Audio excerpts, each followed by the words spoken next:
What's going on, everybody? I'm Sheik Sweetie. And I'm Jeremy Kraft, also known as Mr. Black Book Houston. And we are introducing to you Book Black TV. Book Black TV is where we bring you the hottest entrepreneurs, greatest creatives, businesses, business owners, everything we do on Black Book Houston, just visual.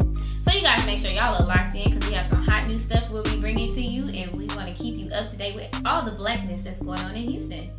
Make sure you're following us on Instagram as well at Black Book Houston.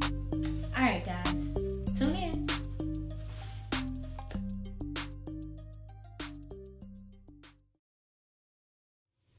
Hello, Black Bookers, and welcome back to Book Black. I'm Mr. Black Book Houston, and I'm here with David of Nerds to Go. Hey, thanks for having me. No problem. So, David, tell us a little bit about yourself. September 3rd, I opened up a franchise called Nerds to Go. It's a small IT service company. We're located in Kemah, and our main niche is to fix broken computers, set up small networks for small businesses, and build relationships through the community and beyond.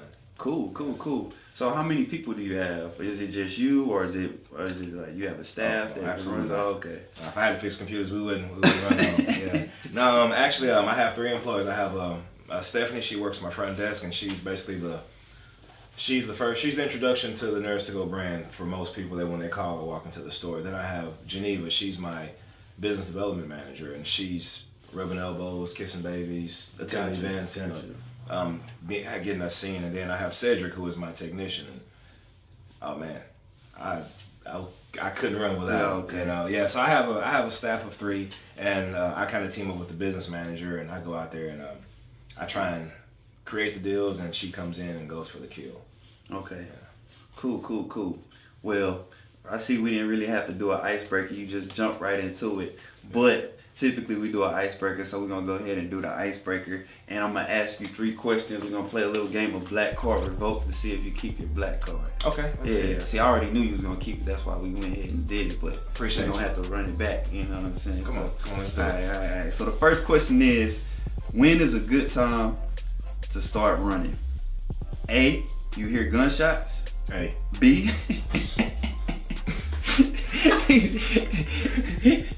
B, somebody else starts running. Hey. C, you getting on mama's nerves. D, daddy take off his belt. I ain't scared of my daddy, but I know that's So A for sure. Yeah. Actually, if I see somebody else running, I'm not gonna just run. I'm gonna look back, but I'm probably gonna start trying. I'm gonna start trying in that way. But if I hear gunshots, I'm going up. It is because we learn how to run. We run, we talk a good game. But when everybody started running, bruh gonna run. Bruh ain't. If somebody got up in this room right now and took off running, about 9 people be like. That was a good one. Yeah. Because well, you didn't even hit it. I don't know. I read the question. You must have heard the gunshots because you just, I bought a bottle right away. Yeah. That's cool. All right. That was a good pick. Okay. So next question. Who is your all-time favorite movie thug? A, Nino Brown from New Jack City. B, Doughboy, Boys in the Hood. C, Bishop, Juice. Or D, Tony Montana, Scarface. Man, who dog get on now? All right, I'm gonna go with Doughboy. Boys. Hold on. Oh, we got a problem here? We got a problem here? We got a problem? Oh, what up with this? Gun away. Can we have one night where there ain't no fight, nobody gets shot? Shut up. Boys in the Hood. Gotta go with Doughboy. Yeah. That's a classic, man. That's an all-time classic. One of my favorite movies, actually. All right, last question. What's most likely to be found in a Purple Crown Royal bag? A, cigarettes. B, weed. C, candy. D, loose change. Loose change.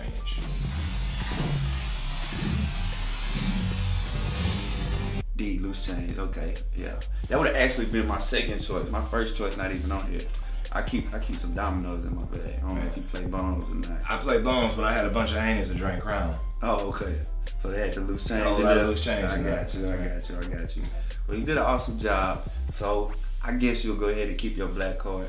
I appreciate it. Another year. Yeah. That's right. And then we're gonna have to ask you 3 more questions next year. I'm down. Yeah. So what is your background in computers? So I've been in computers since I was 16, just messing around with them when they came out, and mid-90s. But I went to school for software development, and I got my degree a few months ago. But man, I've been really professionally building a computer since for about 15 years. Oh wow. I've been building cybersecurity infrastructures for chemical plants. Gotcha. For quite some time, and I was also a computer programmer. And so when I saw an opportunity to start a franchise doing computer services, man, it kind of took me by storm, and I jumped right into it. But yeah, man, that's my background, and I've always been a school of hard knocks kind of guy. It took me a while to get my degree, but I've always started at the bottom, worked my way up, which kind of gave me a whole lot more, a whole lot more attention to detail when dealing with issues like that and dealing with people. That's cool. That's cool, man. Yeah. You just talking to you, sitting here talking to you, and even off the camera talking to you, I can tell you're a very intelligent dude. And like I tell some of the people that I actually mentor, a degree don't have a date on it, so it don't matter. A degree doesn't tell how long you was in school, or it doesn't say what your GPA was, and it really doesn't define you as a person. But it's awesome that you did get your degree, and that you're doing great things with it.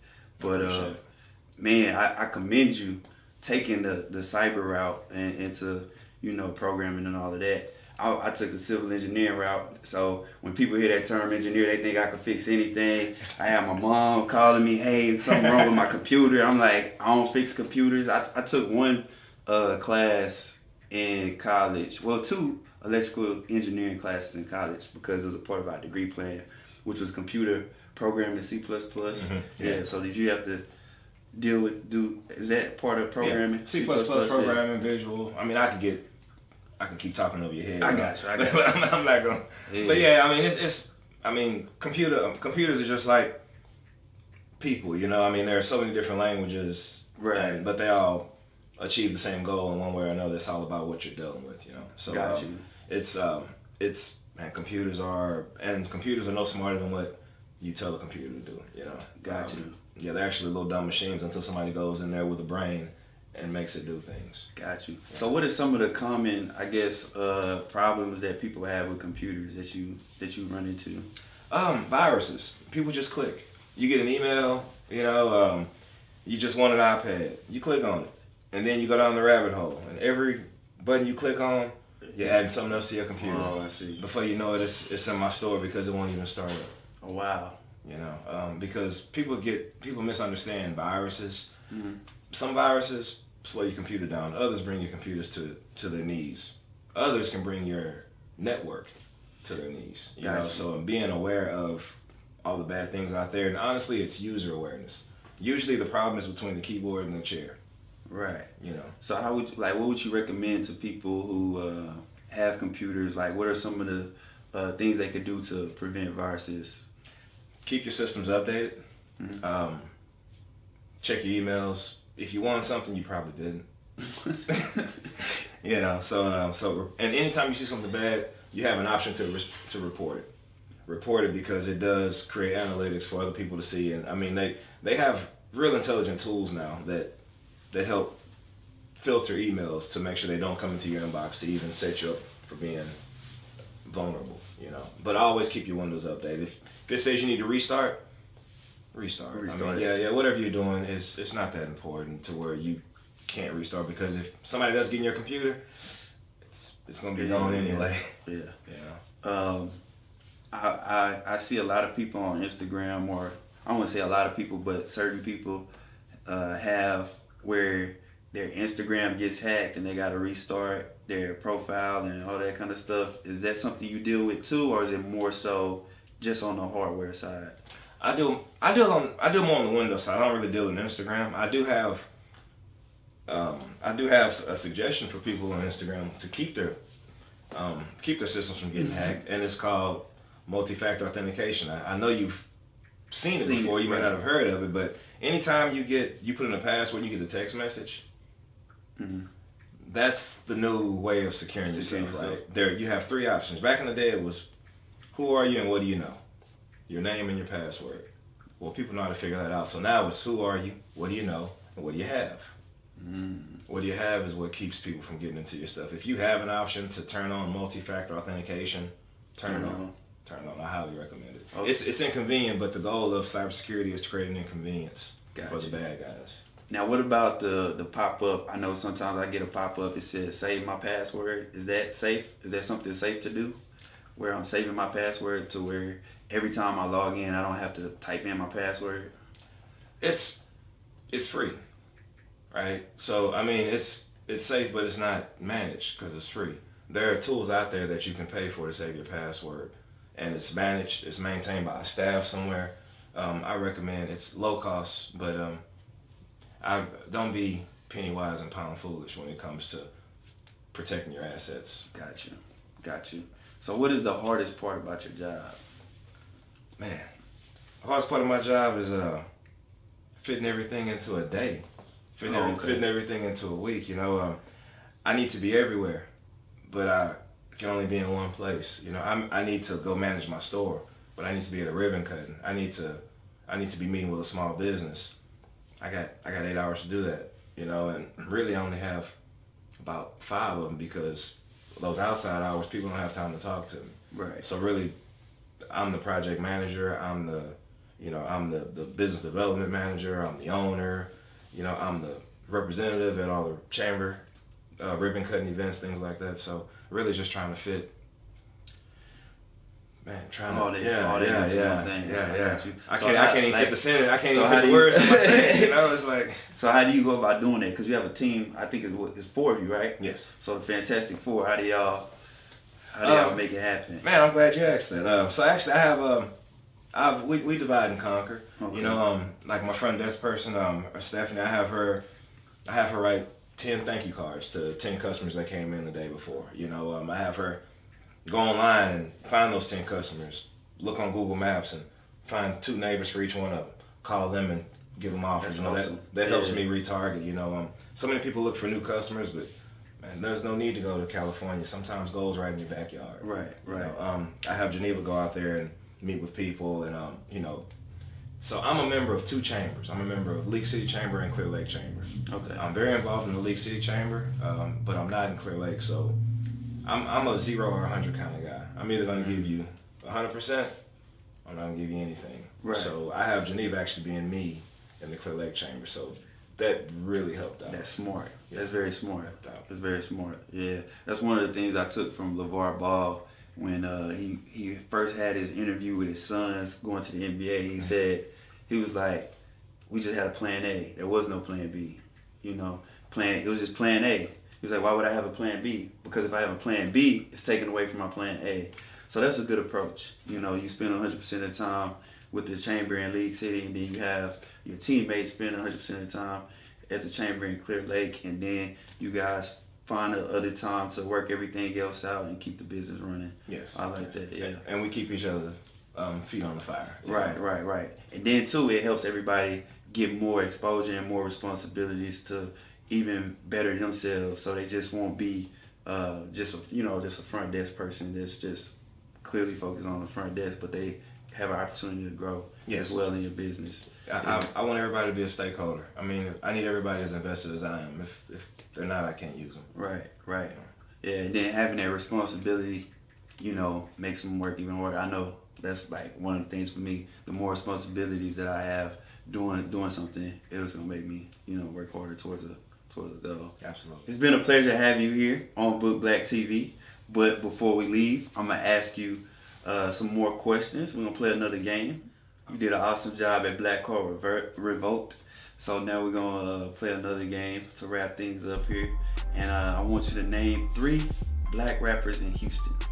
Black rappers in Houston. Oh man, I gotta go with Big Pokey. Big Pokey, okay. Yeah, Pat Rest His Soul. Oh wow. DJ Screw, Zero, Lil Flip, Trey the Truth. I'm sorry, you said 3? Yeah, okay, yeah. My bad. Oh no, you good, man. You good. Go ahead. You good. We. All right. So the next question I have for you is, can you name 3 black-owned establishments? Oh yeah. Well, Cutting Edge Barbershop. Can't go wrong with that. You got Turkey Leg Hut. And my favorite, Just Oxtails. Just Oxtails. Gotta go with Just Oxtails. Yes. I gotta check them out. I haven't checked them out yet, but I heard really great things about them. They got more than oxtails, but you gotta try the oxtails. Okay, most definitely. All right. And last question. Can you name 3 Black-owned fitness people, personal trainers, or gyms? Yeah. Billy Banks, Tybo. Come on, man. Come on, man. You got old school on me. Come Okay. on, man. No, that's some good choices though. Yeah, you can't go wrong with that. You got George Foreman and his boxing gym. Yeah. And man, let me think of a. You went old school on me. I thought you was gonna say CT Fletcher though, if the route you was going. You threw me out now. I'm trying to. You say fitness gyms or? Yeah, personal trainers, Fitness gyms. You know. Man, I'm trying to think of the name of my husband's name. Yeah, Floyd Mayweather. Floyd Mayweather. Yeah. Well, his uncle. Yeah. I forgot his uncle's name. He trained. Roger Mayweather. Roger Mayweather. Roger Mayweather. Well, that was awesome. It's been a pleasure having you on Book Black. But before we wrap up, plug yourself. Tell the people where they can find you, how they can reach you, emails, phone numbers, Instagram, Okay, all that so good stuff. you can reach me at Kemah, Texas, KEMAHTX, at nerdstogo.com. You can contact us at 281-721-9422. Our hours are 9 to 6, Monday through Friday, 12 to 4 on Saturdays. We're closed on Sundays. You can always go online and find us. We're on Facebook, Instagram, LinkedIn. And plus, you can find us on Chamber of Commerce directories. We're really plugged into the community, and if there's any other if you have any technology issues, any kind of computers that need to be cleaned, wiped, Valentine's Day is coming up. Surprise the one you love with a faster computer. Awesome. Well, it was a pleasure having you here on Book Black TV, and we really enjoy having you. Man, the pleasure was mine. Absolutely. All right.